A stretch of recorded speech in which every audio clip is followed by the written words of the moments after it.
शेर की खाल में गधा। एक दफा एक गधा जंगल में से गुजर रहा था कि उसकी नजर शेर की एक खाल पर पड़ी जो शिकारी छोड़कर चले गए थे।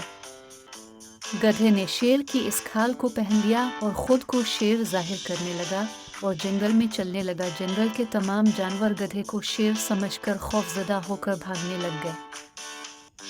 गधा ये सब देखकर बहुत ही खुश हुआ और खुशी के मारे जोर जोर से अपने मुंह से आवाजें निकालने लग गया। गधे की आवाज सुनकर एक लुमड़ी जो बाकी जानवरों के साथ खौफजदा होकर भाग रही थी अचानक रुक गई और गधे के पास आकर कहने लगे, अरे तुम तो गधे हो, तुम मुझे नहीं डरा सकते अगर तुम गधे हो।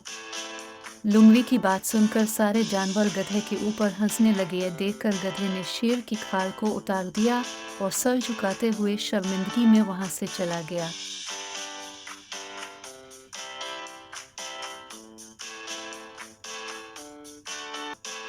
इस कहानी से हमें यह सबक मिलता है कि हम ज़ाहिरी भेस बदलकर तो लोगों को बेवकूफ़ बना सकते हैं, पर हम अंदर से अपनी असलियत नहीं छुपा सकते।